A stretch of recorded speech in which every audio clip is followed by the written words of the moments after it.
Yellow. Good morning. I hope your Friday is okay. I hope you had a good night. You didn't have nightmares. Yeah. Today is day 20. Today is day 20. Day 27. Gonna mean. Huh? Okay. So today is day 27 of the year 2023. Hey, how far with what we planned? I realized that I achieved one of my goals even before this year started. Mukama Katonda yansobozesa. You know how you set a goal to be achieved in the first quarter of 2023, and then in December 2022 somehow you maneuver and you achieve that. It had a few challenges, but I achieved it somehow before I planned. Good morning, Mr. Kafero. Thank you for the message. Yeah. So remember how I told you that we would have a day where we talk about ask anything and get answered by anyone. This is the day, Friday, and we're going to be calling them Question Fridays, about anything. And just like that, every Friday tujja kubanga tubuuza about anything, and anyone that has knowledge akuddamu okitegeera. Eyo bagiyita harya. Eyo harya 13. That's not kawundo. That's like the super of the old model. Okitegeera. Yeah, naye eyo 13 4-wheel drive. Kati oyo yamanye ekiri mu nsawo ye. Yeah, Friday. Good morning, Nicole. Good morning, Eddie. Yeah, today is Friday. Kati abali b'obulamu beetigisa olwaleero. Nze obulamu mbulira mu gym wokka, pozi n'okuvuga emmotoka yange, pozi n'olumu okulaba ka firimu kwegamba. My life is that boring according to some people. Good morning, Safina. I hope you're doing well. Nek hariya kino kindabikidde bulungi, nze simanyi mwe kibalayukira kansembere muko. Kirabise bulungi.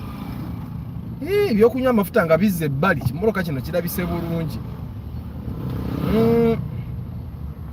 Kirabise bulungi. The only problem is that those harriers have no manuals. Because nze 13 ngivuga mu manual, naye nkuba endobo ne mugiwulira. Ne nnyumirwa. Eyo harrier gireke baaba. Waliwo emmoloka ez'olina okuyingira nga ensawo enywedde. Kati yo 13 eyo. Nze wenywa emitwalo 207. Okitegeera.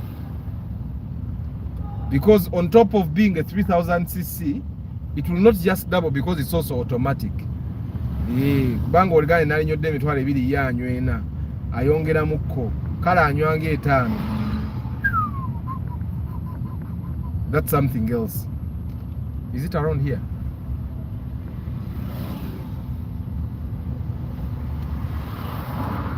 Yeah, so okuvuga hari yeyo nvugamu kibenzi kyange neeyagala. But nyina benzi gye ndabe yafiiridde ku bbala. Here? Yes.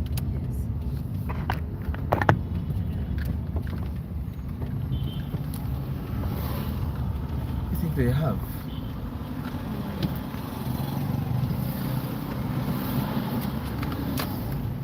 Katika chako kago.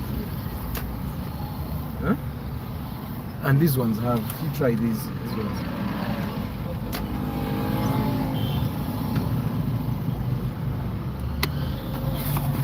I give you how much?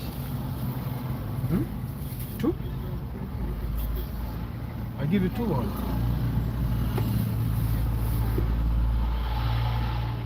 Moroka echuke bagita corona chibina. Ati jibaita half light. Whenever you hear someone saying half light, whenever you hear someone saying half light, ejibategeeza teina kitala kimalayo ku bootwe. Chichaukanamu makati. Now, if you're buying a chibina, if you can access that half light, you buy that one. Your half light inamuko kubigera okusinga eri full light. and that probably was made after the other one. After this one, then the Bakora Primo, because the Primo specifically emulates that half-light. Era n'abazirina baziseera kati osebo omulaba ayinza okukaa miliyoni 7 naye era nakyo kiyimiridde kimotoka kye. It's okay, it's a good car, it looks okay, it looks sturdy, but you know that Chibina is one car that I would advise anyone that is beginning to buy. You get. Hi, good morning Chris Da Vinci, good morning Mr. Lucius. The Chibina is one car that I would recommend. The Chibina is one car that I would recommend anyone to buy. Good morning Nathan. Today is, you give me the hard one. Today is Question Friday. About anything, let's ask. And anyone that has an answer should answer, not just me. We interact with them. You ask about anything and get answers from everyone. Let it be business, let it be houses, let it be buildings, let it be forex trading. Siwa is not here. Siwa does forex trading. Let it be law, let it be electronics, about anything. Let it be bicycles, yeah, let it be borders. You can ask about anything. This Chibina here, it's either 1.8cc or 2.0. There are some that actually have 1.5, but 1.5 is not so common. But they are there. Then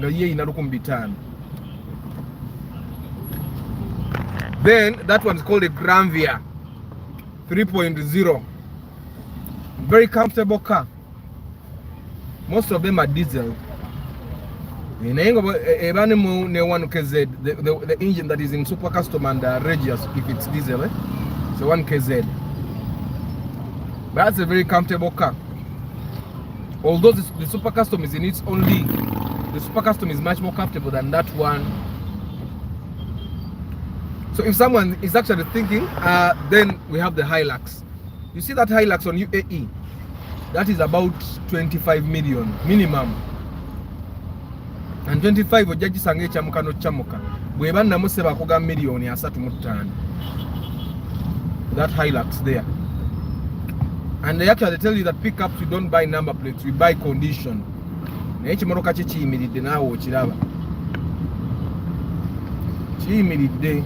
not a bad car.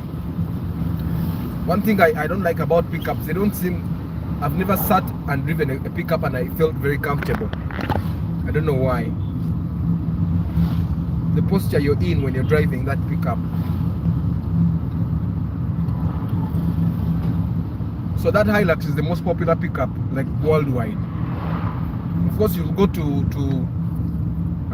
the US where they have the F-150. They have a lot of pickups there. They have the Tundra. But worldwide, well, if you compare all pickups, the Hilux is like the most popular and most reliable pickup. Of course, now people are driving the VW Amarok. They're driving Mazdas. But Toyota is Toyota, man. Toyota is Toyota. If I have 10 million and I want to start business, so a wholesale shop of Porsche, dry seeds, or starting a bar, which one is better? I don't know so much about wholesale shops, but one thing I know about bars, every bar has its own period. Then why tell me and you don't have any more customers? You get. So just know that a bar, if you open a bar properly, you should be able to make your money back and make some profit in 12 months. But in 12 months, chances are high that a bar again kusala. I've had this experience. I'm part of a business owner WhatsApp group, and there is this guy. I think it's called Jalum. Some of you guys have been following him on social media. He's a sort of a business consultant. He started a bar in Nebi, in his home district. And the only reason he's still doing that bar is because he owns the land. Otherwise, so many people are actually making losses in bars. You get it? because a bar is one business where people get excited, and then when another bar opens, omwana bodo omulabi alinge yaguze kuba omulaba tayagala magulu ge amagulu ge gamutama n'emikono tajagalirako ddala abaana ba boda. So Mr. Lucius, a bar is one business I would not recommend anyone to enter, because it's okujja konga you own the place where you have the bar. I think you have other businesses that go with the bar, like a lodge or a restaurant, you get it.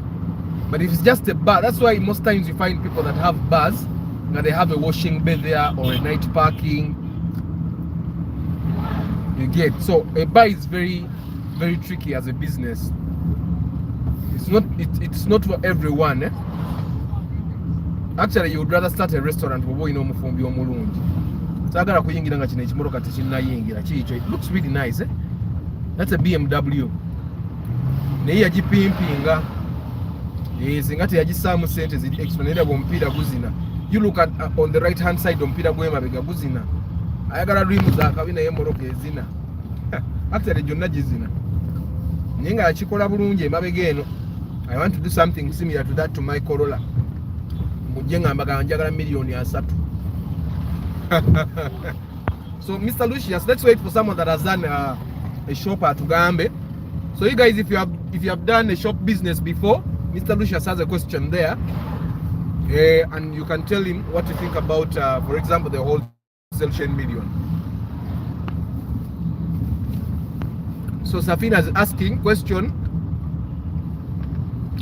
if I happen to buy my car for business, like an Ipsam, which kind of delivery service business can you recommend to me as a lady? Now, good morning, James. Good morning, Patrick. Council Patrick. Good morning, JK. So, guys, today's Question Friday. People are asking questions about anything, and everyone can answer. Okay, everyone should answer actually. Bobo inako idea, you give us answers. Mr. Lucius has a first question up there. Then Safina also has a question. Omwana ya pimpinga BMW. Mujirabye. Wakana bibyo nenga yo mwana emoroka yagikola ebizo kisanga agitunda 5 nenga buliddwa agigula emoroka zimenyezo nenga it looks nice, eh? That's why I actually let him enter the road. Yeah, but BMWs are not cars I recommend. Kuja ng'ogigula milioni ngemu nga bwene kutawanyo jeji parking ewaka o kiteke mbongo nti milioni yange yagwa. You know, because a million shillings can fall on you. Zigwako notamanye na kumanya. Nozukukanga zagudde nokaaba nobivaako. Kati at least with the BMW, bw'ogitwala mbatemi aba scrap, they can give you around 1.5.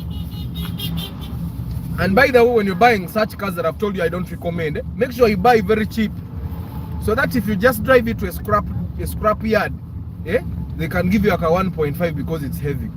Because they are buying the engine, they are buying the gearbox, they are buying the body, you get, and these other parts shocks because they are all metal and steel.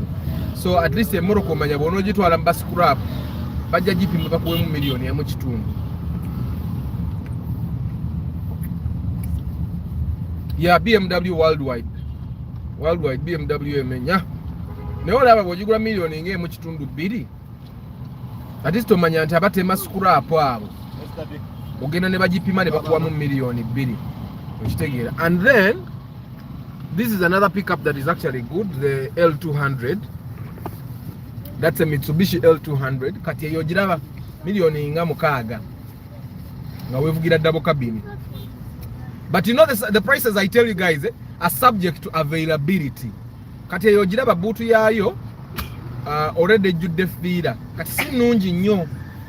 But for a person that wants a double cabin for a farm, kasiteba ng'etandika n'etambula n'evuga ebintu byo nga yingine erinamu ku maanyi, you buy n'oteka ku farm n'osomba ebisubi, ogiraba ate etambula bulungi wansi wali. Then for the people that are thinking of shuttle services and all, yiyo Costa ogirabye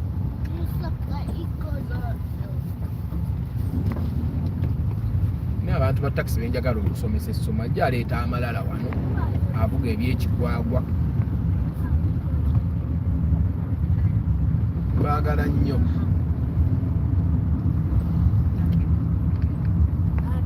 Yes. Yes.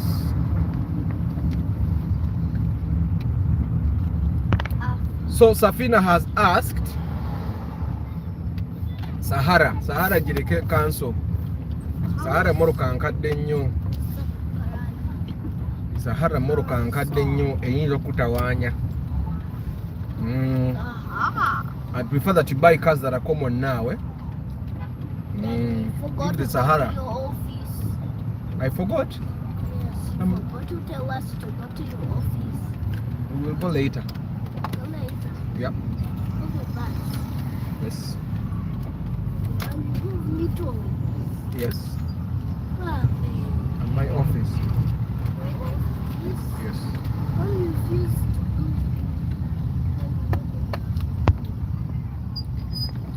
to. Okay, Safina asked what if she bought a car like an Ipsum, what business she could do, because it's not just delivery business.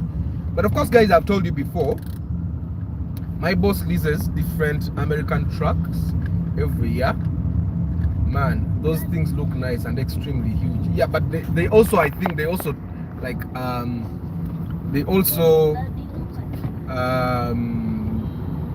fuel guzzlers, because they are huge. Zibanga 3000 cc, 3500, 4000 cc and all. And I'm thinking, no, stop. And I'm thinking you feed it in the pocket. 5.7 liters, that's big. I don't think I've seen a 5.7 liter car in Uganda. Where is it going? Mujeke bibi America byetero okulaba. Waliwo Mercedes Benz jenjagala etuyiteko, it's a limo. Mujerorere, it's there. And Benz is in its own league. Katato wa market agoberera biki. Bantu bamanyi naku yaabwe. Market ogoberera Benz E320 limousine. Mpozi nga yenanyini Benz agoberera driver tatomeze mmoroka ye. So Safina is asking what she can do with the car in terms of business. For starters, Ipsum is already a business car. The Ipsum is a car you will park there, kukyalo kyamwe n'ogiteekako akapande for hire, nga tejja kuzibya nnaku bbiri nga tefunye agipangisa. Okitegeera? So kitegeeza Ipsum will definitely make you money. Bwe baali bakagulawo Northern Bypass, sit back. When they had just opened the Northern Bypass, the Ipsum was like a taxi then. People drive along Northern Bypass from Weyogerere or Chireka Weyogerere, yeah, to Busega and back. Ngavuga abasabaze. Okay? That is something that you may not be able to do now, especially if you're in Kampala. If you're in places like Masaka, Hoima, Fort Poto, those guys actually use small cars as taxis, and I think they even get licenses. Then that would be very easy for you. Mitsubishi L200 in the Ramujirabia. I think that's the new version. Kansembereko.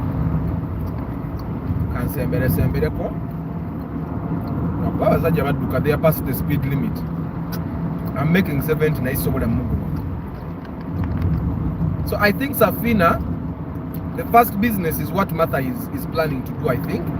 The school shuttle. Those guys are way past the speed limit. I tell you the Suzuka speed limit. So L200 kasujireke egende. Safina, the first thing I think you should think about is shuttle. You go to a school, because you're a lady, by the way, ladies, mwina chance nene nyo yokola business. Kastoba lady ngate toli mu mantavu. There are some ladies that have a mantavu. But if a lady is out there and they are careful with whatever they do, I think any school would give you permission to do shuttle. Abana nibo basomba mu lutu bbiri. Buli muzadde n'abanga, buli mwana nga bakwako emitwalo 8 atamu.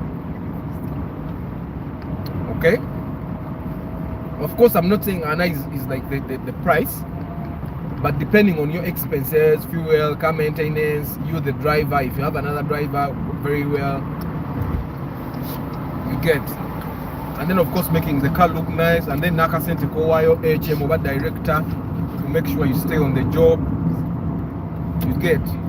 So shuttle would be one of the businesses you do. Of course, you'll have to sit down and do math thoroughly. And the business going back to can Excel sheet.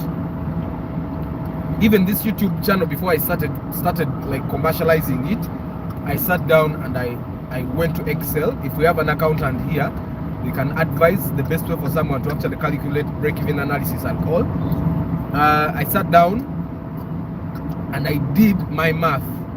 And I said, if I do this and this and this channel would actually make me some money. If I do this and this and this and this, I would actually leverage it to do this for me. And it has worked for me so far. And that's one thing that I know you should do.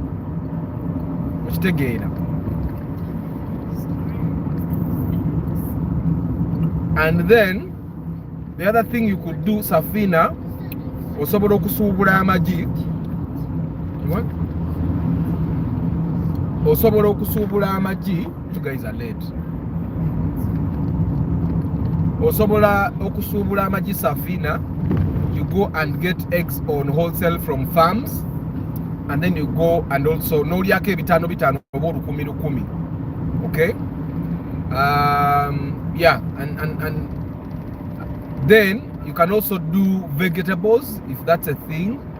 You can also do clothes if that's a thing, because I've personally cut the bales of clothes in the water. Nze nga nsala jeans ne t-shirts, nenzijamu jeans zenjagala, nenzijamu t-shirts zenjagala, and the ones that remained, I sold them at a profit still. Remember, I took my own clothes and then sold the balance and also made a profit. So that's something that you could also look at. Ngoye ngozitundira mu morokayo. That's another thing. But of course, when you're doing that, even delivery business, you need to get a license from a local council. Local council like Wachiso district. If you're in Mukono district, you need to get a sticker. Do you think they have? You need to get stickers for that.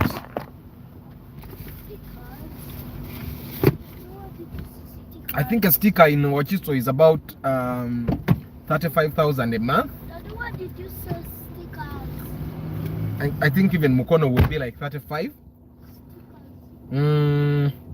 So, good morning, Abiri.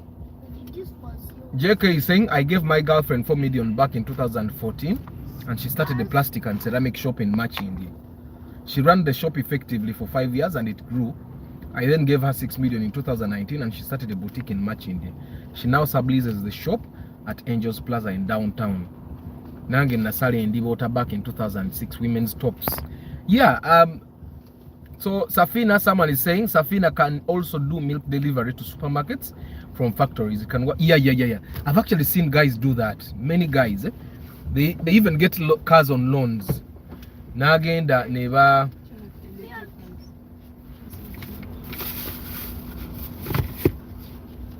Nagenda never. What happens is they even get cars on loans, like a Nua. I know a guy that got a Nua on loan, and he would go to like Jessa Fresh Dairy and get milk on at like factory price, and then he went to shops and delivering. That's a good one, Mr. Lucius. JK, thanks for the show. Would you advise someone to do an engine overhaul for a VITS 2000? If no, the VVTI engine should never be overhauled, because VVTI engines are very easy to replace. So whenever your VVTI engine actually gets a problem, just buy another one. Just buy another engine. It's I don't think you lose anything in buying a new engine, because your engine in Pabo Jugrovanga as is a Morokayo Wuja. You're just like you're driving a Bond car now. So I wouldn't advise you overhauling a VVTI engine. Engines about overhauling as a Chivina, Ipsam, Primo, Chikumi, those old engines. But even them, you can actually go and buy another engine at 2 million, 2.5. No, some engine in Piane. Where you gonna? So this day and age, if you can afford to buy a new engine, just go ahead and buy a new engine. You lose nothing. Was already affording at a walling song oba tewali nsonga lwaki oba ogenda ate batandika okusiba engine. My girlfriend's sister does milk delivery. She just started.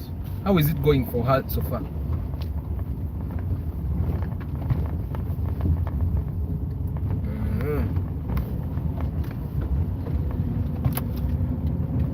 So how? And the glass was 3,000. Okay, I've just gotten an idea as well here, Safina, for you. That there is a lady that sells juice in her car. She has jerry cans of juice and she has disposable cups. So I'm thinking she goes around telling the people, banana juice or murunji, as long as the juice is nice, that a glass is 3,000 shillings. So I don't know how many glasses come out of a 20-liter jerry can. So that the lady parked at a garage one time, juice so if you have 40 liters, at one parking spot, that would be a very nice thing. So I think there are so many things that could be done. It's just that you just have to take a leap of faith. I was talking to one of the guys I know. He's looking for a supermarket job. Okay? And I was telling him, because I know he's brilliant.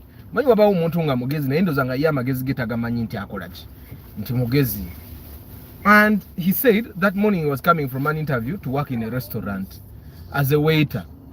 And then the next day he's going to an interview to work in a supermarket. And I was telling him, supermarket was also sending me. I'm trying to communicate. I was telling him, you guy, you're bigger than 200k a month. Omusajja in this day and age ngokolera emitwalo abiri bwongo bwe bubo obunafu. Like 200,000. What can you do with 200,000? And I told him, gogenda genda okola emitwalo abiri ne girlfriend oba mukuwaseeko. Gojja genda okulaba nga ba girlfriend bonna baba kuwasaako mitwalo abiri toyina kyoyinza kwekolera. Gwe wennyini at 200,000 you cannot manage. When I told him you need to dream. You need to dream, man. You need to do bigger things. He knows phones. He knows how to repair phones and all those things. And these things byamanyokola. Some of them they don't need capital. Like abana bayiriba mu kibuga abana bayiriba mu kibuga n'agenda ku dduuka ly'omuntu ng'oli bw'ajja okugula essimu ya negotiating nga n'ateekamu esatu gye. One phone ng'agiriyako ekyesatu. Okitegeera, if you sell like 3 phones ng'ogiddeko emitwalo esatu oba okoze n'okusinga ndooza nannyini dduuka. You get what I'm saying? So I told him, I don't know if he's going to follow it. Omanye biseera ebimu when we try to tell people things like this, they think, oh, now you're becoming a motivational speaker. But me and you, we all know someone that started with nothing. We all know someone that started with nothing. We all know someone that has started with kuyiriba. Ngabadde muyiribi. Nairiba namala naruka. Okitegeera. So what makes someone else think that ye tasobola kuyiriba? So I was talking to this guy. I actually spent an hour talking to him. Nali ngera muleka agende.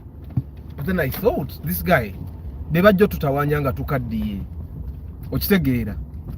But andikugamba why? Oyo guy yali mukwano gwo naye talina kiyakufunamu mwe mwamusaddaka, things like that. And whenever you have people that you know or your friends and they are not doing well, one reason you should help them do better is that bwe banalemererwa okubeera obulungi gwe ng'oli bulungi mutuuse mu myaka 4-5 bajja gamba wabasaddaka gwatulira emikisa gyabwe. I know someone that is related to the Bobby Wines and they used to say Bobby Wine yasaddaka emikisa gyabwe before they got money. N'amaana atuka n'afunamu kasente kattakyabyogera. You get what I'm saying? So you need to be very cautious. That's why I sat him down. Nemugamba, you man, oli musajja. You can't go and work for 200,000, 250 a month. Imagine 250,000 mu supermarket bakola okuva saawa mpaka saawa nnyezi ekiro every day. Tebalina holiday Monday to Monday. anyway yamanyi oba anakiwuliriza. JK, what do you have to say about the Mazda Demio 2003? Okay, JK says I have no idea about Mazda cars in Uganda. Mazda mzesonyiwe. I know when you say Mazda 2003 model, the 2003 makes it look appealing, but leave the Mazdas. Go buy a Subaru if you want something that is exotic, or buy a Mercedes Benz, but leave the Mazdas alone, because there is no Mazda specialized garage in Uganda until ibintu byonna bwe bigana nyina garage wendaga bakanika Mazda neziterera. But at least we have so many specialized Mercedes Benz garages. Tukiba kizibu Mercedes Benz okulemerera ennyo. Naye people would prefer cold juice. How does she put it in the fridge? No, you can make juice and you put ice in the jerry can.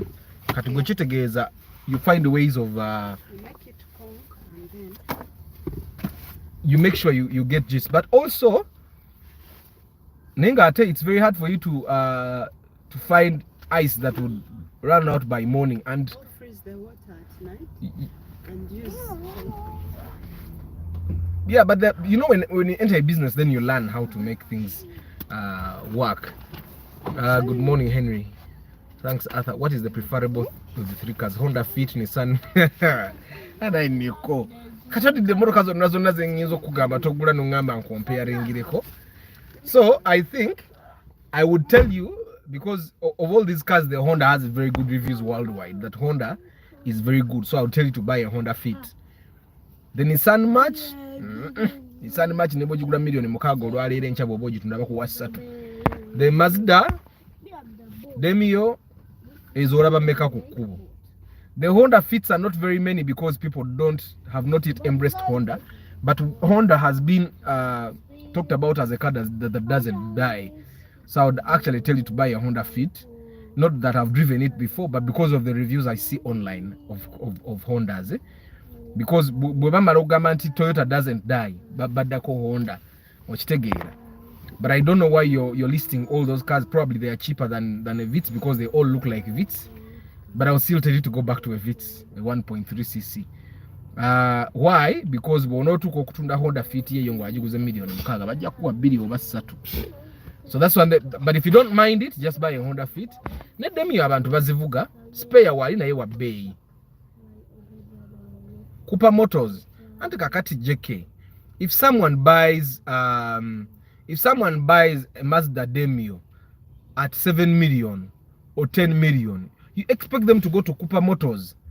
Bamukubenga bidwe yamanyi ngalinga avuge moroke, because Kupa Motors mostly works on new cars, and you realize that even the spares of a 2003 model they don't have. So that's one thing that I think people should actually understand. That you'll find that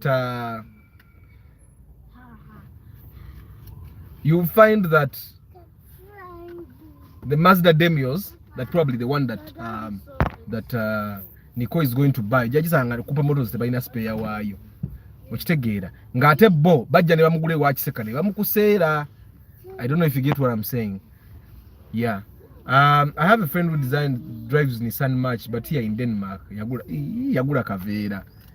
Nissan's here. But I've told you about my brother-in-law, Aba Musanji wange. He's a husband to my sister-in-law. No, don't. Yafuka na makanika lwa kuvuga Nissan. Okitegeera. So you can imagine you get to the level of, yeah? Good. You can imagine you starting to like fix cars because, well, you have no option. Okitegeera kati ye moroka azimanyi gear box azekyusiza. So if you want to get to that level, you can buy a Nissan. The Honda, actually I've seen Mazdas break down on the road. I've seen Nissans break down on the road. I've not seen Hondas break down on the road. So it might tell us that Honda is actually a reliable car. Spacio UAW 17 million fair? No, it's not. Be careful, Aban. Spacio UAW 17 million, it's not fair. It's not fair. I tend to think you could do better. Of course, I've not had anyone buy a Spacio, but UAW 17 million. Bondi Yammaker, because that's you need to think how much is a bond Spacio UBM, for example. ate era nze bagayi bange bagamba bw'oba olina million 17 kati million 17 ozikwata oziteeke mu UAW seriously tetuganye it's a spatio. No. Let me tell you something. At 23 million, you can get a UBF Toyota Fielder. At Nkuwa, with this Henry, Nkuwa, what you at 23 million, you can get a UBF Fielder, which will be very nice. Ogata ko sente meka million mokaga no funa UBF mu motoka etunda n'okusunga spatio right now. Advise our friends not to buy cars following number plates. Most likely cars with number plates are old, especially those have been packed. Yes, I totally understand that, Mr. Lucius, but the reason why I'm talking about the Fielder is because now it's new on the market. And the Fielder, for example, if I did the inspection for you and I came with my mechanic, so many faults we would actually know. Like when we were buying Paul's Fielder, we went to a Fielder, yali UBG, and the lady was saying 21 million. But the gearbox had been changed. Bajijja ku ZVT ne bagiteka ku ordinary gearbox. You get what I'm saying? And ordinarily someone would not tell you that. And the reason why we did not buy it is because the gearbox was changed. It was no longer CVT, and the Fielder should work with the CVT gearbox. That's when it works optimally. I don't know if you get what I'm saying. So number plates are in a way are also important. And also Emoroke but they packed for some time Nze Njimanya. I would know that this car has been packed for some time. It's just that you people want to save money. Oyagala okusavinga nogaha nkwata emitwala nanga we asa bakangende kasita ndabye video zino kangende ogenda n'otomera nga tolina na airbag. You know you get an accident with n'otomera n'omuntu n'okuba ku steering nga airbag ati motoka tezina airbag nga zikibina ziri enkadde. So abantu abava wano ne bagenda ne beetegeerera ebiseera ebisinga batomera bwe batyo okitegeera. The number plates are important, Mr. Lucius, because the number plate shows you how long a car has been on the road in Uganda. Of course, leave alone double cabins, because those ones bazigula ku auction najigula nga baze emyaka 3 mu Uganda nayenga, because it doesn't have a number plate, so he buys it, pays for some tax, they give him a UBM. But cars like Fielder, cars like if you bought, of course there are cars that you should not expect in UBM. You can't expect the Ipsum to be a UBM now. Obviously, if you found the Ipsum on UBM, there is a problem. Aizoba inaji yagisange yunga yali ya kitongo nayenga baji parkinga najigulayo okitegeera. So nga ate osobola okusanga Ipsum on U80 nga ate namokusinga Ipsum UBM. I don't know if I make sense, but there are cars where you should follow numbers okitegeera. Like a Fielder, you should follow number plates definitely. Kati tebajja kugamba mbula okuba excuse me. Tebajja kugamba nti olwokuba a Fielder has a very comfortable interior, it has a clean interior, clean engine room, eri ku UAM, bakugambe ajangu jigule million 25. Like at 25 million, I add 10 million and I get a new Fielder from the bond. You get what I'm saying? Kati ebintu ebimu ogatamu that little experience of what car should be on what number plate and what model of that car should be on that number plate. Right now we all know UBM should be 2009 model, latest 2008 model. So you find someone that has a UBM in 1999 model. You can't find a UBM guy, it's a 2001 model. A UBM definitely has to be a 2008, 2009 model. 2008 oldest. You get what I'm saying? And that's something. So Mr. Lucius, the number plates will really count. Kati omuntu bwakuleetera 2010 model ngeri ku UAM, ye motoka gireke. The other thing that good morning Abby. Hey. What's up? Motorcycle. It's nice? Yes. Yes, you fixed it. Yeah, so Mr. Lucius, the number plate was ignoring. You can't tell me. Arthur, what do you have to say about the Impreza STI? I don't know exactly why you're buying it, but as a motor kazaba enthusiast. Okitegeera. Therefore, enthusiasts, nebe muri asente mekata fayo. If you're a Subaru enthusiast, or you are a speed enthusiast, buy it. If you're not, find another car. Okitegeera, because as a motoka baziragalavu nga bw'okiwulira. Baziragalavu nga bw'okiwulira. Maintenance is not cheap. Zinywamu kutufuta. Ate olina ogiragalavu. That's one thing you need to understand. If you're not the kind of person that bw'owuliramu akakolola mu motoka n'ogitwala mu garage, eyo motoka gyesonyiwe. Okitegeera. It so happens that also the resale value is not that good. Gwe bw'oba oginoonya bagikuseera. Naye gwe bw'oba ogitunda buli omu agula layisi. Okitegeera. So, but you can buy it if you're an enthusiast. If you're not an enthusiast, eyo motoka gyesonyiwe. Okitegeera.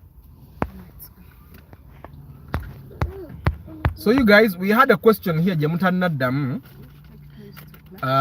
Mr. Lucius asked if he has 10 million and he wants to start a business between a wholesale shop where he sells posho, dry seeds, and starting a bar.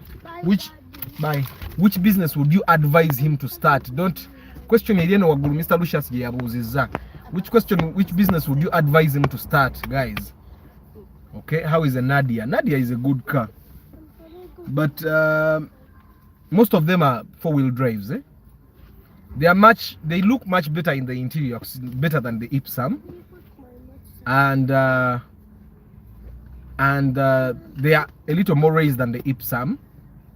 But Nadias are 5-seaters, and for the amount of fuel they take and the amount of money you're going to buy them, I don't think they are worth it. I would actually advise everyone to buy an Ipsum any day. Between Ipsum and Nadia, buy Ipsum. My question is, if I want to start buying a car sell-off for profit, how much could I start with and which car? But when I'm not a broker or stationed. If you're going to do that, the best approach would be to like use B Forward or use an importer and import your own cars. Okay? Of course, it takes like 3 months. But you import your own cars. And of course you need to have like 30 million, 35. Okay, so you import your own cars, make sure you import, and by the time you put it here and everything is done, because when you import it yourself, you definitely need to put extras, sport rims, a new radio, take a couple malidadi, okay, and then make sure that by the time you're done with all those things, your car will be cheaper by like 2 million than those in the bond. Okay, that's one approach. The other approach is to find a bond where they sell wholesale, because there are those bonds, although those bonds that sell wholesale tebawa guarantee temotoka osobola ogigulawo leero nekuba yingeni encha. That's why it would be better for you to import your own car. But you go to a bond where they give you wholesale and they give you wholesale and then you sell to other people. So you make sure you know you're updated with which cars are hot sellers at that moment. Which take it and you do that. The other approach would be gogena mu bond ne wewola ye motoka. No fuwa kulabanga you get a deal. If for example a Kawundo is like 55, you get it at 53. Gwe nojileta nojongera mu million ngemu nojitunda nga 54. I don't know if my math made sense, but I think you get my point. Kwegamba gogenda nojewola yo bwewozi. You get Imoroka bojewola yo. For example, if a car is like 54, you buy it, the actual price you buy 50. If it's 55, the actual buying price, you make sure you create a relationship with these guys. We know you 52. Okay? Neno bawako 40. Neba kuwe mieze emeka. Na kati bwabako 40. Ku sente zile milioni 3 zosigaza ngama goba ago nokwatayo milioni emu n'ojongeramu mu motoka eyo. It makes it different from the ones in the bond. Okitegeera nobanga ate gogenda kulyako milioni emu n'ogitunda, let's say in 1 month or 2 months, n'obatwalira balance waabwe ne weewola endala. You get what I'm saying? So oba okolera mu ssente z'abali ng'ate moroka nayo bw'ogivuga. I don't know if I make sense. Yeah, but you have to make sure olina okubanya nti I'm getting a deal, otherwise kiyinza okukusala. Okitegeera? When I buy drive for my own for a few months, kyekyo I think abendoza ngezezaako okuddamu. There are those three approaches. Ekirala bw'oba togenze mu moroka, of course emoroka empya kati zaalikoze nnyo, but emoroka empya zibaako ssente ntono nnyo. Okitegeera? Kale kuba n'okusanga omuntu alina miliyoni 5 ezaawamu nti alina miliyoni 5 anoonya moroka ate agule ku ggwe, it's also a hard thing. Olina okuba ng'omanyi ba broker, olina okugaba ssente and all that. The other approach would be if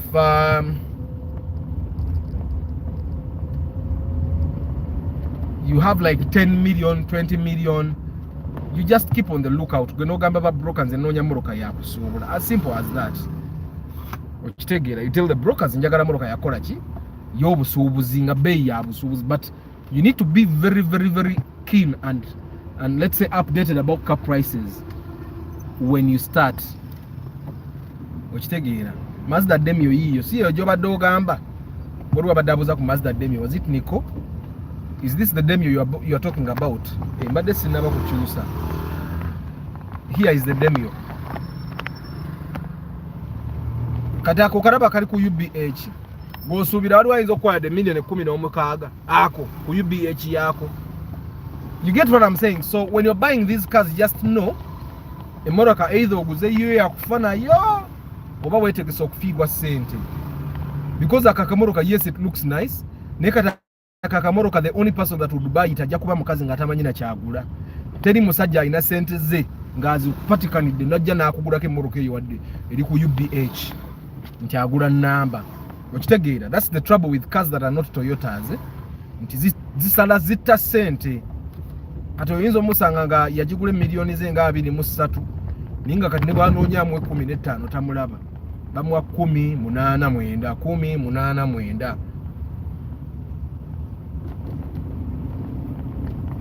I totally understand, but I know a person that bought a n'agituusa wano buli kimu n'agimalira mu miliyoni nga 28 nga mu bondi 3 naye ng'eyiye amaze ogitereeza. Okitegeera?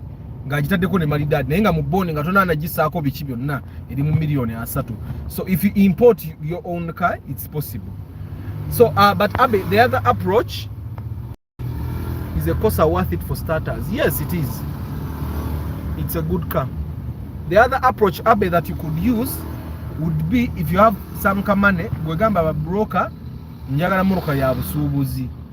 Kati oba ogula baweddemu bana balina zino zimazida zino nga yagigula 24 naye nga alina ekizibu kya miliyoni 4 najja nga amutuufu agitundidde omwezi mulamba teri agigula n'akugako ng'agenda kuwa miliyoni 6 gwe n'ogigula 6 n'ogitunda 8 because ezo emmoroka ze ssente mwe zikola ki mwe zitambulira. I don't know if I make sense. Izo Mazda zi Nissan March. You can find a Nissan March on UBH nga bagitunde miliyoni 7. Okitegeera? It doesn't mean that the car is actually bad in itself, but it just doesn't have resale value. Teina na speed ya kutundwa. So if you're looking for a car that is different, I would actually just buy an Impreza. Because yadetekaina na ko bigere biri awo, but at least there are people that are passionate about Subarus that would buy. Okitegeera?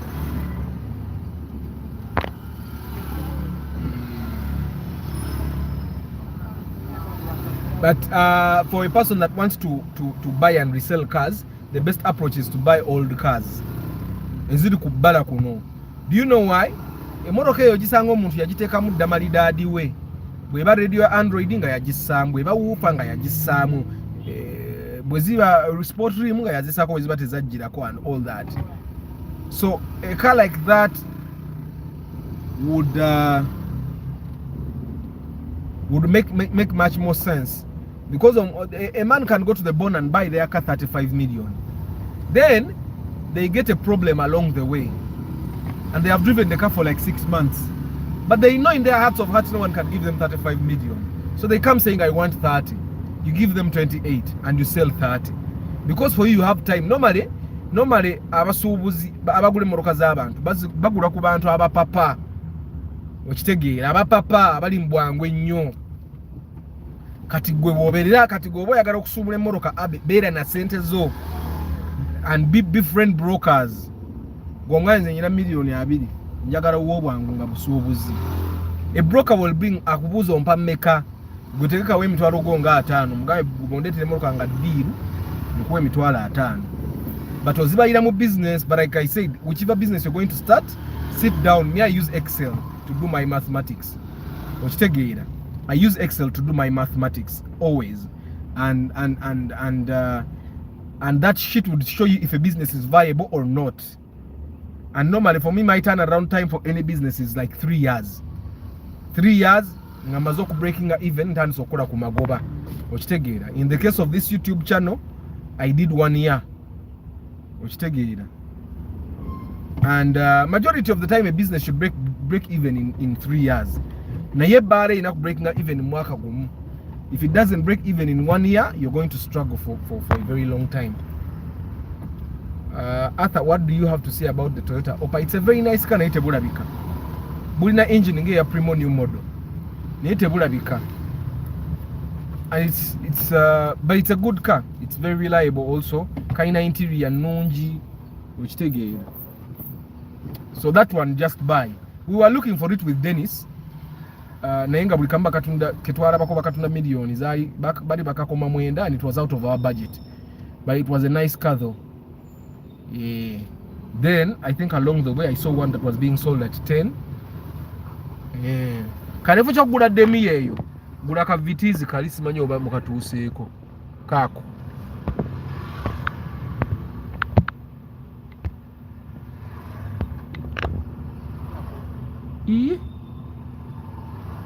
JK, have you deleted?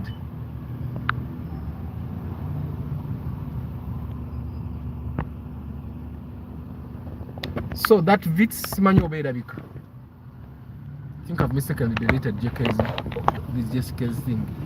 Good morning, Dennis.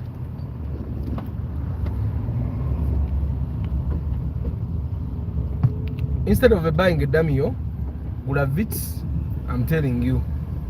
Vits tejja kutta sente zo kademi yako baba.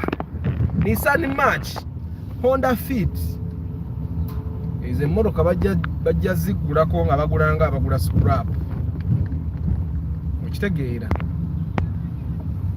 Arthur, why? ISIS is good. ISIS is good. It's almost the same as the Wish. Okitegeera. Rakubant ISIS yo yalumu munana. So it's a good car, but abantu bannagitegeera bulungi. Kuba okyali muvubuka nga okyali mu olutundiriza. ISIS wali kizengo ogireka because how many people have you seen looking for the ISIS? Okitegeera. Kuba okyali mu olutundiriza nti ofuna ekizibu motoka gy'osooka okutunda ng'olinga Arthur. ISIS gireke. Of course katune Arthur naye yabivamu by'okumala gatunda. Because sometimes brokers can offer you money that is ungarnable when you look at the money you bought a car. Naye kati olaba Arthur naye azigaana omanya ati labeka tulina bwe tutuuka nga tukuzenga abantu nga sente ze bakuwa ntono nosalawo ozeesonyiwe. You get but the ISIS is a good car. Jigule. But of course because it's unique oba ovuga Wish naye nga tekirabika nga Wish. Some people actually call it a Wish. So it's a unique car. That's the only special thing about it. Because in the engine we've got to go more nana.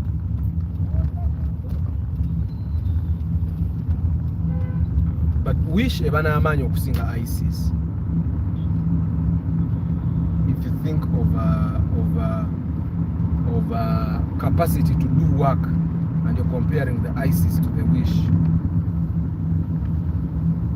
Kademiyo kalabe duka kajja kulowozesa nti pasta otakola. You know how you be selling a car and you're praying every day you get a buyer. Every day you pray and then you start thinking kirabika church gyendi mu yenchamu ng'abaguzi tebajja tebakebera nako wa church teyina buzibu ne katonda tayina buzibu ne pasta otayina buzibu motoka wagula nchamu. It's a very good thing for you to buy a car, you're not going to be praying every day.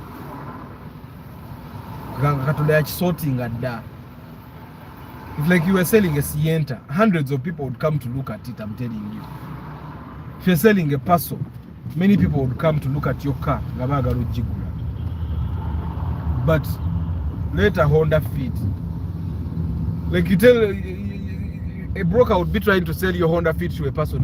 What look a Honda Fit? What look a Nissan March? You get what I'm saying? So some cars you should just avoid for your peace of mind. Where you got a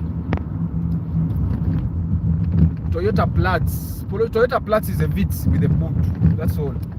So I recommend it, but you buy 1.3.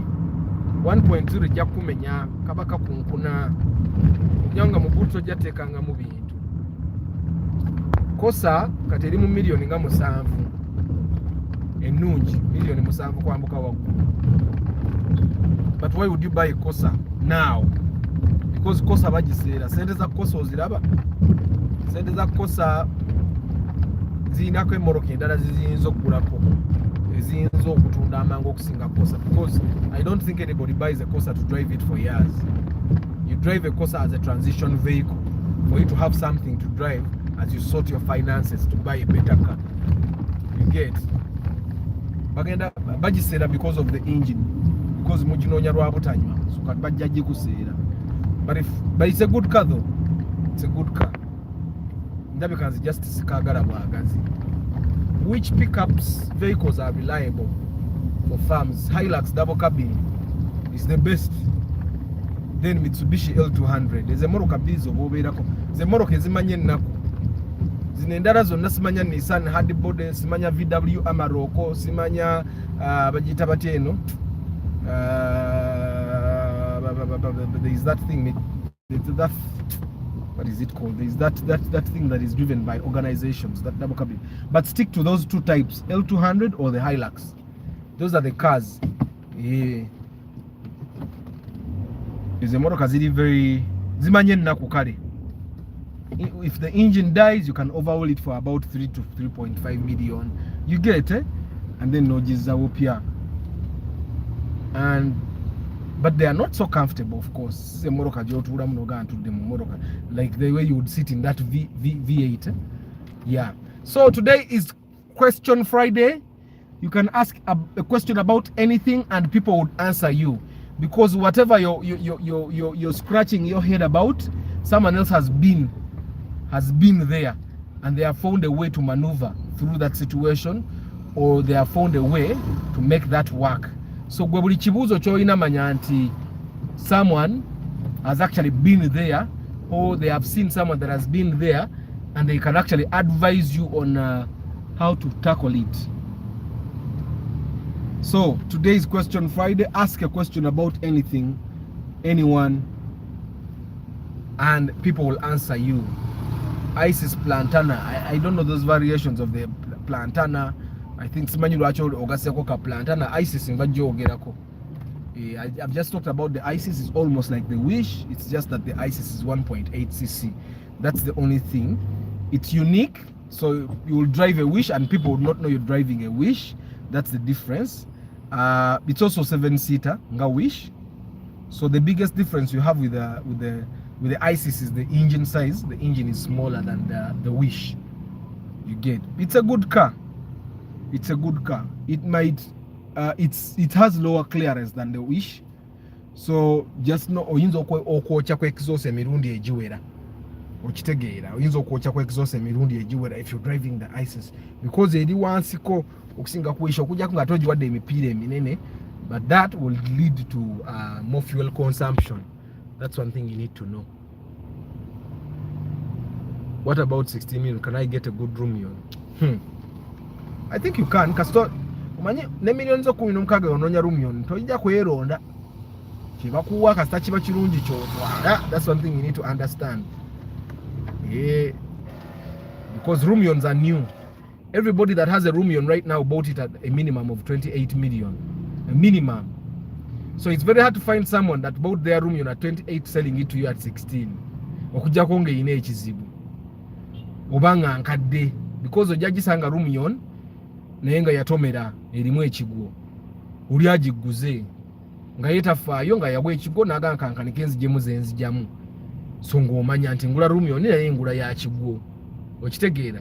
So 16 million is not enough a good rumioni, but you can get, I can't say you can't, because nyinza okukaa tosobola kufuna n'ova n'ogenda emakindi ne baguza rumioni. Makindi tebalina mmotoka gye batalina ate mu bbeeyi zonna. Gwe ne bwogenda n'obagamba mufunire V8 eyo nyina miliyoni 23 bagikufunira. Abantu bya makindi mubaveeko bali batetenkanya akutetenkanyiza mu ssente zo. You get which is better option between RAV4 second generation and a Vanguard, purposely for keeps to interest in reselling the future of the two, which is fuel friendly. RAV4 is definitely better. Vanguard, I don't know how many people I've had looking for RAV4, but I've not heard of anyone looking for a Vanguard personally. The Vanguard is bigger than the RAV4, but I would say that if you're looking for resale in the Ugandan market, RAV4 would do better. Because the Vanguard is basically the RAV4, just that the body is modified, they made it a little bigger and all that, but the Vanguard is a little longer. So but I would buy the RAV4 any day. But for resale later, I would buy the RAV4. I will not buy the Vanguard. Then I thank you for advising us in Kubache who come for only a month and just rent a car other than buying. Amina.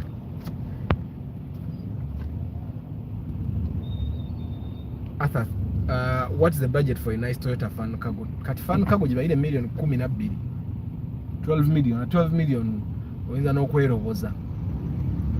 But if you go lower than 12 million, and some Vanguards have a third row of seats. Yeah, but his interest is in reselling. His interest is in reselling. That's why I'm saying that if your interest is in reselling, because since his interest is in reselling, I don't think he's interested in how many seats. He's mostly interested in I want to sell this car later. So ebyemito omusanvu simanya ki ogigula n'otuka okugitunda nga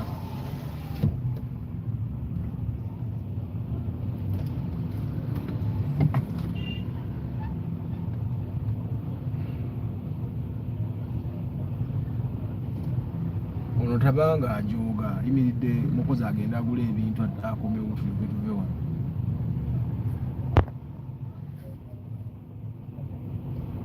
So what is the difference between the Toyota Camry and motoka buleke? There is not, the difference is the name. Motoka obulaba bujja kukyaya ne pastor wo ngaba church jingina genda mu yebisirani nakule motoka yange empya, because that is one car you will buy at 15 million, let's say, reach a time of selling and people are giving you 7. Gange kusaze million ziba 8 mulamba tobugula obo motoka bo vehicle. I know we like driving SUVs and those are like the affordable SUVs, but no motoka mbuleke. And you know they're affordable in a sense of it's an SUV, but with very good fuel consumption, 1.5, 1.3 and all that. Naye omotoka mbuleka afande mumulabye yezimbye motoka yange maaso kati bwemba mulalu basi mumazeewo kakosa kako by the way kagenda kakosa kali ku eke nayo yo muyindi akavuga ayinza okuba milioni 8 okitegeera. I'd also love to hear about the Pajero IO. By the way, Grace, I've been talking about the Pajero IO for a long time. The Pajero IO has problems with electronics and the fuel system. Other than that, it's a good car if you get the right mechanic. But even when you get the right mechanic, again atuke kutame. Pajero IO yemuku motoka eziswaza. No jirabirira, no juwa makaniko omulungi, no kolachi.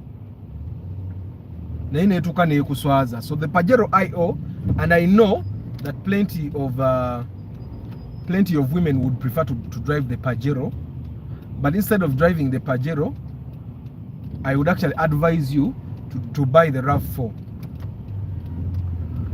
it would be a much better SUV than the Pajero. You get, because it's much more reliable, easier to maintain. Yet even the resale value for the RAV4 is better than the Pajero. Of course, the Pajero is much more comfortable. It looks prestigious. It looks unique and all. Nekati Pajero yojiraba. Iraba olaba Pajero nga iliku namba nkadde kadde ebisere bisinga zibamu engine ya nuwa. So you'll reach a point yekutame that the only way you can keep it on the road is by changing the engine and putting a newer engine or a Mark II. And I don't think you want to get into that. So just normally I tell you guys to buy cars that are very reliable, very easy to maintain and all. Awe yagale. Naye ogule moroka ng'ogigula ne makanika yennyini aga twaguze Pajero naye maama yiye yingire ekkubo. Sigeko k'ogamba. These cars, these Pajeros here, if you really want to buy it when you have a second car. Okitegeera nti webaako kyefa negaana okutambula osobola ogipaakinga yakabanga nga wonoonye ekyo gikolera obanga bamakanika bwe bagyetalako. That's the thing with Mitsubishis. They are very comfortable cars, but man,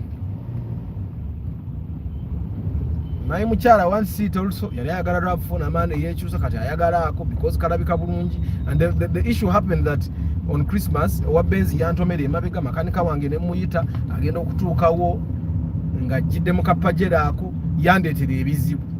Ati omukazi alaba Pajero takyayagala RAV4 ayagala Pajero. But me, I'm going to make sure I buy it very cheaply. Ntekewo sente za yingini nze bwensumbuira bwenti kati yingini tujjamu tusulali nga tutekamu yingini ne gearbox bya nuwa nga tweyagala. Okitegeera. And of course these are things that people don't tell you. Some of those cars are hard. I would love the Suzuki Jimny is actually very, but jigulenga namu jigulenga ekyali bulungi, because I know of a couple that has driven it bagigula, of course bagigula kafeera naye kati bagivuze bagenda myaka 25 the Suzuki Jimny. But you need to get a specialized garage for Suzuki. Okitegeera bakubbe bulungi.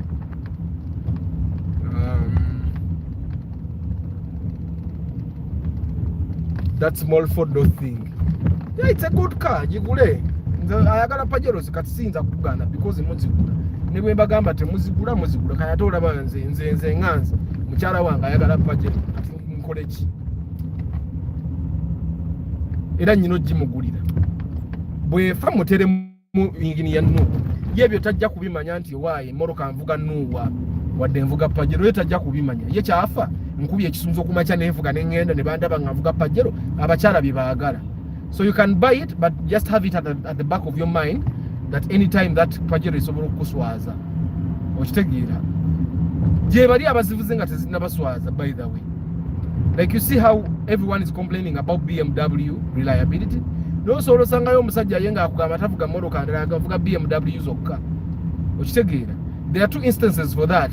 Osobola musanga yazifunamu omukisa nosanga nolinga ebizibu byazo tafaayo yajagala bwagaza oba ine ebizibu oba terina nga yejja vuga BMW tajja kufaayo emuli obukadde bwe butaano buli mwezi nga tafaayo, because some people don't even know how much money they spend on their cars.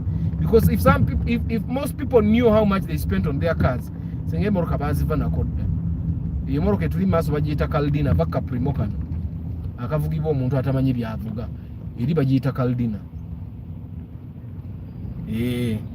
Caldina, that's I think a 2001 model of a Caldina. It's a good car, very comfortable, but it's 2.0cc and 4-wheel drive. Abantu bagamba enywamu naye nze navugira Caldina yali tenywa ate nga nayo yali ya 4-wheel okitegeera naye nga nze nalisaba bwenywa amafuta. So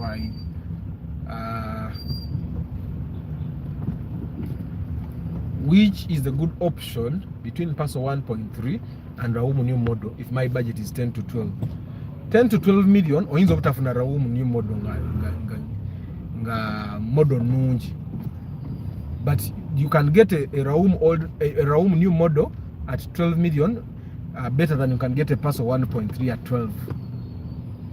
One other thing you need to understand is that the Passo Paso is a CVT.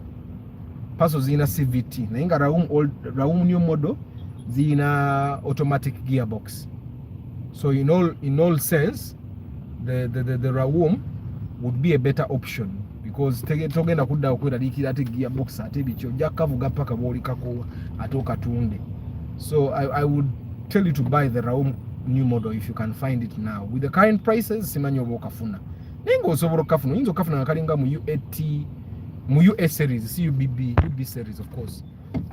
Other colleagues have bought cars, but I've had no one talk about color preference. So I ask, which, of course, color set is a personal decision.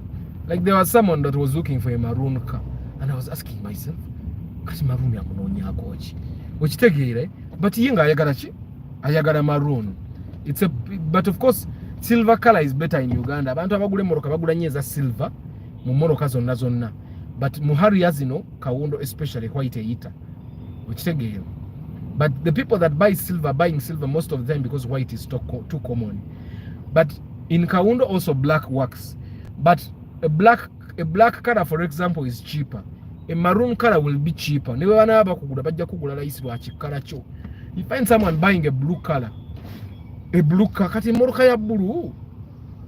Even if you got a scratch and you wanted to respray it, ugenda ji respraying la sente nyingi. Find someone buying a purple car. Kati moroka ya purple. Oyagala kunyigira ba broker nga bagaye moroka ya kuwa milioni 4. Nga wajigula 12. Lwaki color. So silver is the best color definitely, but I don't want to dictate. Color is a personal decision. There are so many things that are personal.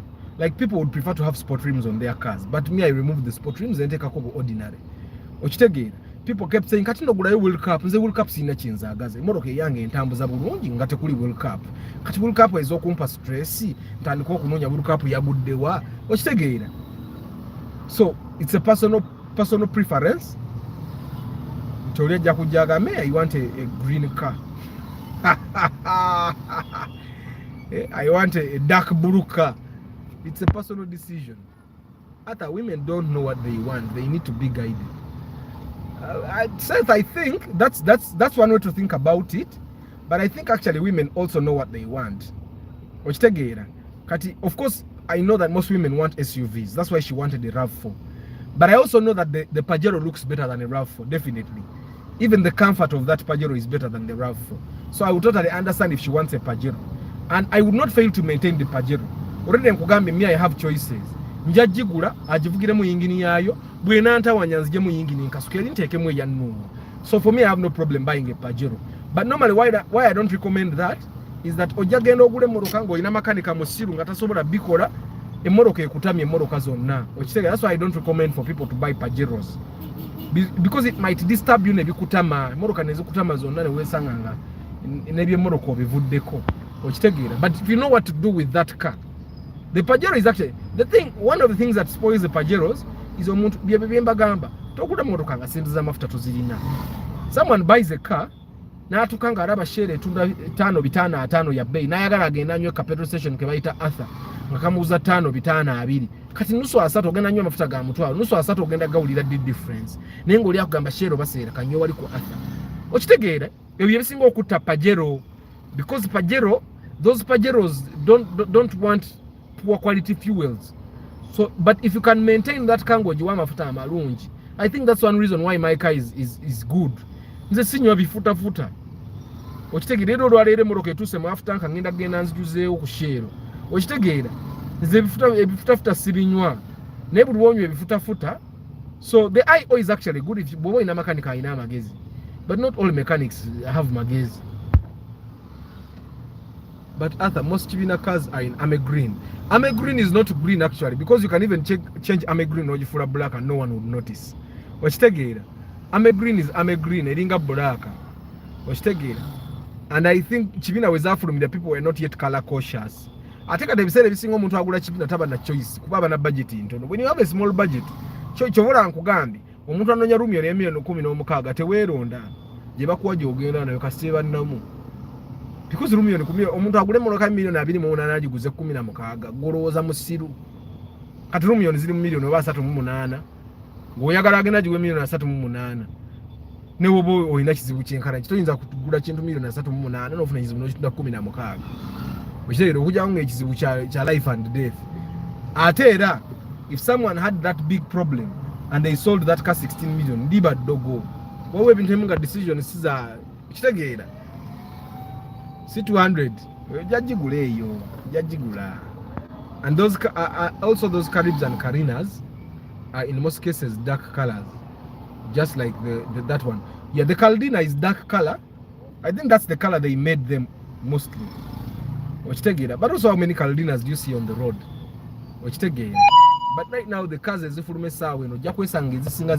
bright colors, white, silver, white, silver, white, silver. It's not an accident. Yeah. I will tell you. Bojanga olina budget ya kibina teweeronda nnyo tunonya yingi ninamu bode eryoke interior nungi vuga okitegeera with those cars teweeronda musimanya njagala ya silver kibina ya silver ogenda jijjawo okitegeera musimanya ya kibina ya white ojja kubeerawo ginonyeza omwaka. You get what I'm saying? It's like you looking for a blue taxi kigege yiri ku roundabout, but it's very rare to find them. Most of them are in white, looking for a chigege that is silver.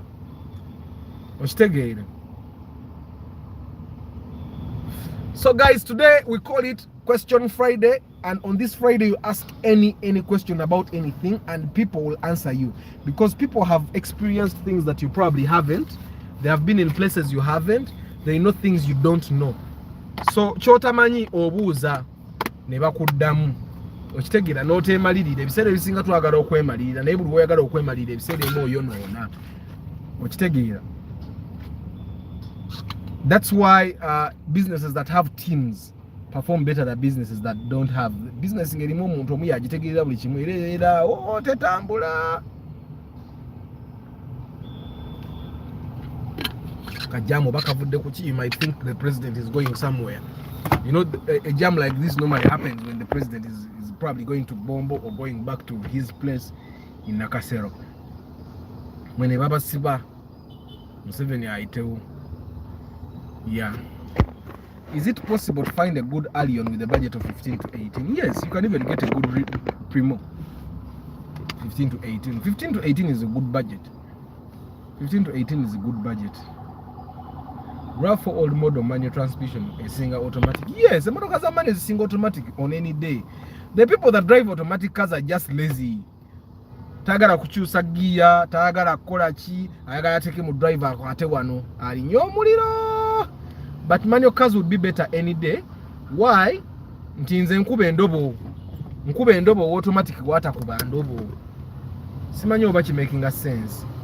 Nze nkube ndobo automatic wata kuba ndobo. Okitegeera. Ate nze nkuba nnyo ndobo bannange mukama nsaasi. Nti nze buli wemba kaserengeto nga gear nzijjamu nga ntandika zanyisa brakes zokka. But automatic cars you always have to leave it in drive. So it means all the time there is a gear that is engaged. So kaba kanywamuko ku mafuta aka. Then also the old model RAV4 in automatic zina omuze gwa gearbox okwekoona. You put in drive ne koona gu. Okitegeera. So just know that na yate mu manual tojja kiwulira because it's manual. Ate era RAV4 ya manual bagiseera okusinga automatic. That's one. Kuba oyinza n'oginoonya n'ekubula. Osobola otambula Kampala ono yenna yenna n'onoonya RAV4 ya manual nga teriimu. Nga tewali gye batunda kale zibaamu naye nga tebazitunda. Okitegeera. So that's the other thing you also need to know. But manual cars are always better. They outlive their automatic counterparts on any day. They save fuel. They have more power. Let me give you an example. Emotoka bw'eba epipira. Emotoka ya manual esobola okusigala nga etambula, automatic esobola okulemererwa. Because it's automatic. Okitegeera terina magezi geerowooleza. Naye at my 15 what car options where I can kweronda nga sibya gye bakuwa gy'otwala. But 15 million is good money, Emma, I've told you before. Okitegeera, I've actually told you if you have 15 lwaki teyongerako million 10 n'ogula emmotoka ya bondi lumu. Okitegeera n'omanya nti ekyo kivuddemu. Okitegeera zana okukwata million 15 nzigulemu emmotoka enkadde.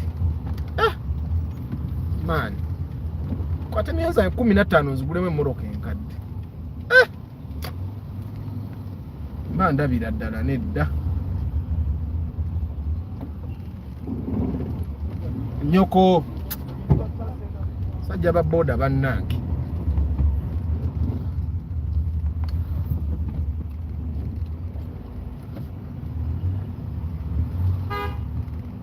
ate oyagala ndegewa baaba si bwe mutaddewo jaamu wano mani onjagala ku smooth driving experience kati olaba era ne jekke naye munafu athanze kujjamu we Kampala saagala manyo nze ondaba kati nze manyo nagimanyiira ndi kasozi naye ninga avuga automatic ochege and but manyo you just get used to manuals kati abasajja ba taxi avuga manyo okuva ku mwachapa akakuzibya budde they even buy them in automatics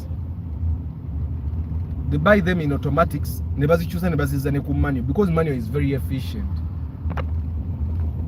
Arthur, you told us yourself that buying a car from Bond that you can't replace in case of an accident, you better buy a 15 million car and keep 10 million aside for emergencies. I totally understand. And I'm milioni 15 nyingi ema gula kwa milioni 15 z'SBM nzo gule moroka ya milioni 15 ngula mwe yo 8 wakitegeera because gochobamanya Emma, one thing I've realized that people that put aside 15 million for a car aba atandise okweronda kati milioni 5 nga zitaddewo za kweronda nnyo wakitegeera awatiste ogulidde eddala empya n'ogivuga mpola mpola carefully wakitegeera at the fuel saving with manual transmission is not true when it comes to newer improved automatics.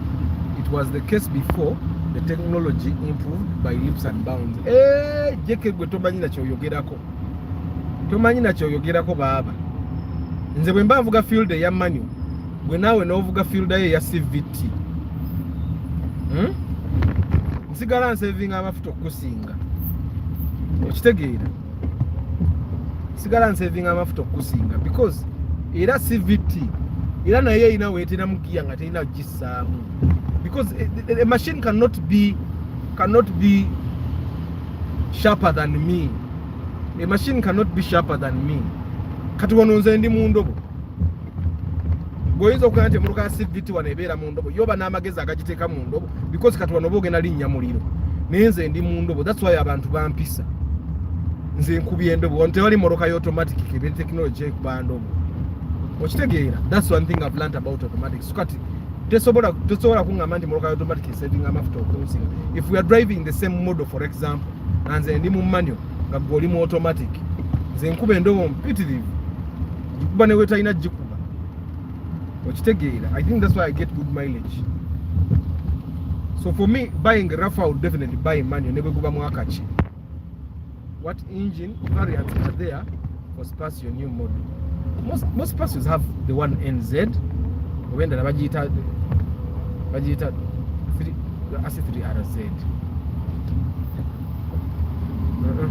bayina 18 ne 15 in Uganda, but most people are driving a 1.8cc. The one NZ is a 1.5. So if you're buying a Spacio and you want saving fuel is one of your priorities, nonya the one NZ 1.5cc okitegeera yemu neeri muno yemu nebeera mu field ya 1.5 yemu ebeera mu Alex okitegeera. I remember Arthur asked you it's of changing the Ipsum engine to VVTi. Advice was no, but these days you advocate for some in the different cars. Anti kati the Ipsum engine is already reliable. Kiriya kya Pajero cho okigula okimanyi kijja kutawaanya. That's why I'm saying that one I can change the engine, but there is no reason for changing the engine of a car which is already reliable. Like it's very hard to find a Ipsum that has that yungevuzibwa engine. Ola Ipsum tezisumbuwa zo Ipsum okitegeera naye nze Pajero okukikyusa engine because the wife wants to drive a Pajero okitegeera. If she wants to drive a Pajero she will drive a Pajero. Yeyagala agenda ajoge oge ebbawo nga yakusaamu ssente abagamba nti tumbuto okitegeera nga ye avuga kinuuwa kye muli okitegeera. So why would you, instead of changing the Ipsum or you take a VVTi, just buy a Wish? Because you're going to buy a Ipsum at 6 million, you can buy a Wish at 13 okitegeera. So instead of going through the trouble of changing the engine, nonya sente ogateko ogule wish. Okitegeera. I think that's it's the math. It's the math. Sajja bataxi babataddeko akantu. Babanoonya. Naba plate bazitwala.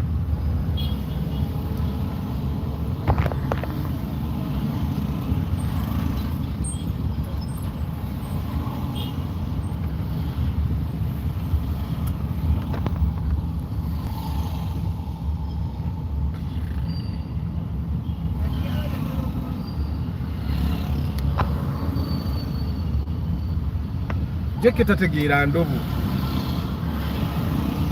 Jeke endobo emmoroko gijjamu giya neyiringita byayo.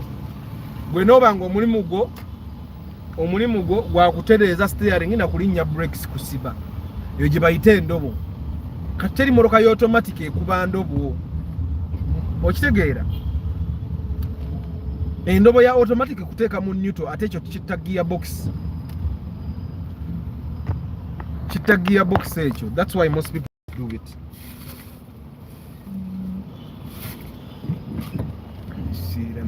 Mesira.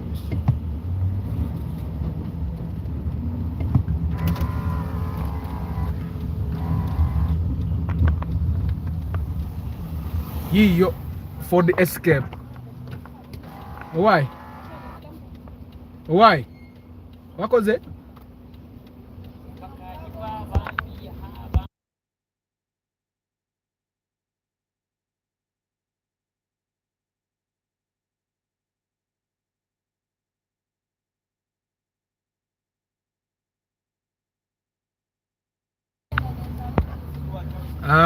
Eddie, you can still bring your car, but unexpected. Okay. I think there is something I did not see here.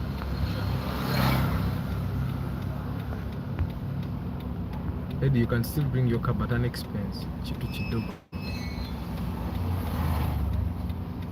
Arthur, my car is above the Uganda import age limit. Can I still import it? I don't think. Chila yuko inasasula nguzeera nga wilba waganda. Tosobola. Pozi ngogenda gaba enguzi, which it depends. Is it worth it? Wechiba chiri worth it, you can bring it.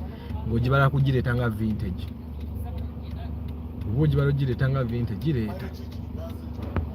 Arthur, for a first-time driver, which bonds in Uganda would you recommend for someone looking for a used car? I'm talking less brokers, more product. I don't recommend any bond for used cars, I'm telling you. Bonabayai. For the people that have bought cars with me, we have moved to at least 5 bonds. Neera tumaliza tuguze mu bond yo. Tumaliza moroka tujiguze ku muntu bali. Okitegeera. Tumaliza tuguze ku muntu bali because moroka ya bond baya bay bagiseera. Okujja ko ngo inayo gomanyi in specific. Okitegeera and you negotiate. So Grace, I know timwagala kuteeka mu nnyo mirimu oyagala ogende bugenze mu kabondi obule mmoroka oveeyo nga weevuga, but that's the bad approach. Eyo approach eyo ekuwa comfort, ekuwa emirembe nti ogenda kuvuga, ogenda kulinnya boda, ogenda ne sente zo mu kisawo, oyingire kabondi, ofulumeyo ne mmoroka. Most people would prefer that. Naye ekyo olaba ne wewe ogenda gula mmoroka mpya, I would not recommend you just go to the first bond you go to and buy a car. You need to window shop. Okitegeera. So nedda Grace sina na bond gye ndiku because nze ne mu bond ezo sibayo n'abantu. By the way, for the people that have bought cars with me, tuvuga buvuzi ne tugamba emmoroka eyinza kubeera side ki ne bagamba mugende emakinge, ne tugenda emakinge ne tulaba gye batugambye, ne tuvaawo ne tugendako ne Nakawa, nayo ne tulaba, ne tugendako ewa Bakuli, nayo ne tulaba, ne tugendako Emmengo, nayo ne tulaba, ne tugendako eri ku Lubiri, nayo ne tulaba, ne tugendako Ekibuye, nayo ne tulaba, and then we sit down, how many options do we have? That's why I charge you guys 400k, because amafuta govugako obuvuzi awo ate sijja kuvuga amafuta ng'omira amalusu. Era ngwa usanga bufene nga tubulya, bwe tusanga obwokulya nga tubulya ku sente zo giri emitwalo jana. Okitegeera ate ne makanika naye tajjira bwereere. That's the other thing. Okitegeera So Grace, I would recommend putting the work. Nebo batogenze nange. Funo omuntu go wesiga keberere motoka. Mutambule. Like looking for a car is a job. Okitegeera. Looking for a car is a job. Ogenda teeka mu sente onoonye motoka. And looking for a good car. Togenda kutambula butambuzo oyingire somewhere ofune motoka. That's not how it works. If you're looking for a good car. Okitegeera. Okujjako nga tomanyi kirungi. Boba manyi what is good, it's very hard to find that you will just walk into one bond and get a car. Very, very, very hard. Because there was a motoka ampia. Is a bond is a nyini so tambula mu bond nga tano. Paka bofuna deal nungi in terms of price and then you get a good car. So they use the cars to abawa kulimba nti nze nyinayo omusajja wange alina ka bond simanyi emachinja ajja kufunira motoka ennungi. Tebagula batyo motoka. Emoroka oziraba teziringa nyumba.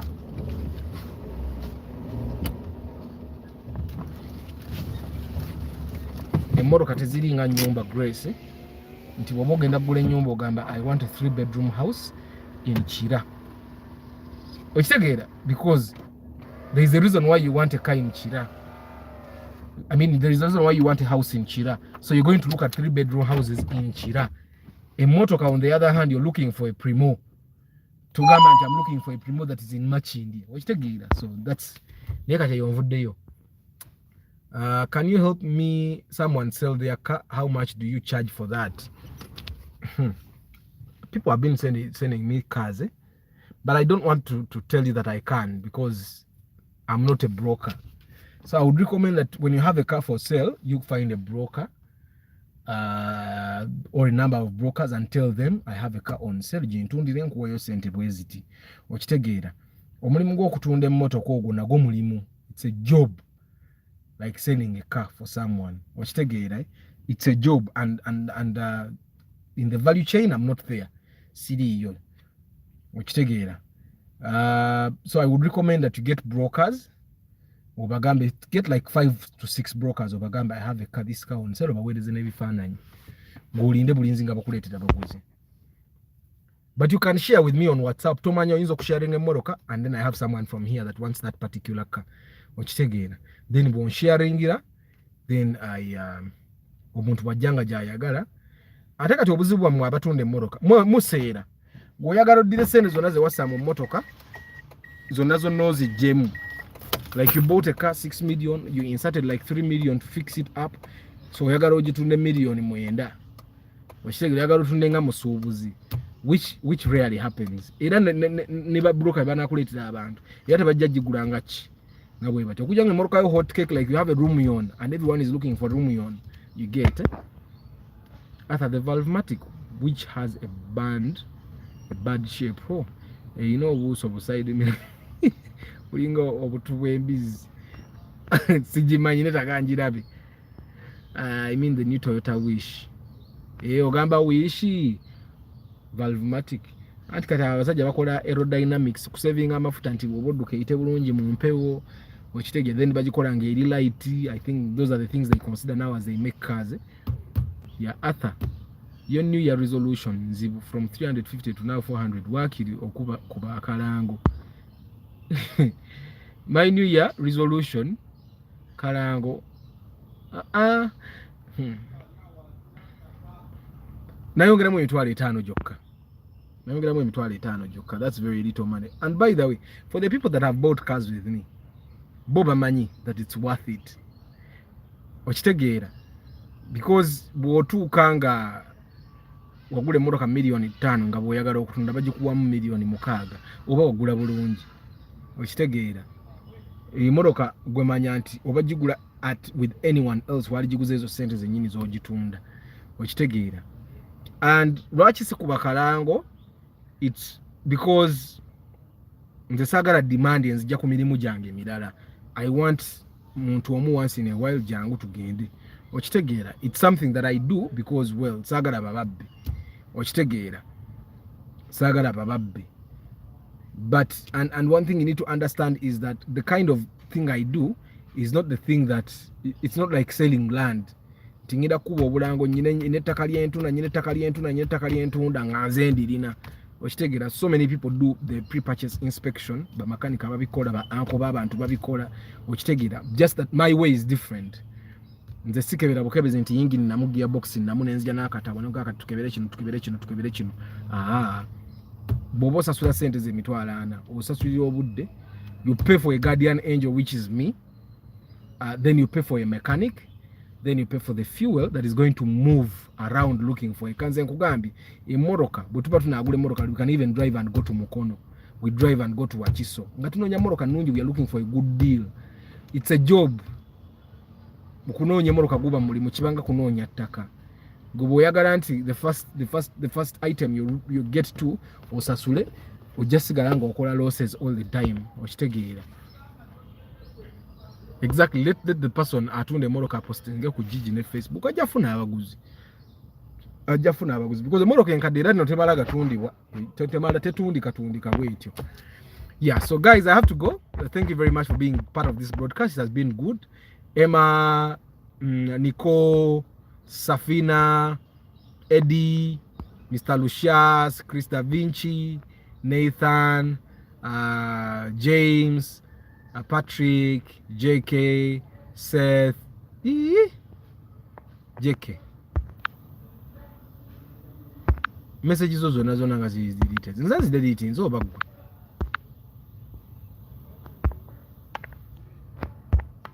Since it's deleting because I can't replace them. Nico, Henry Chisule, Abby, Raymond, Dennis, Edrin, Seth, Grace,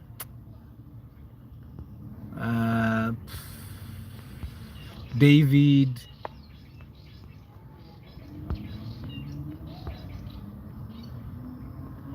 John, Wilbur,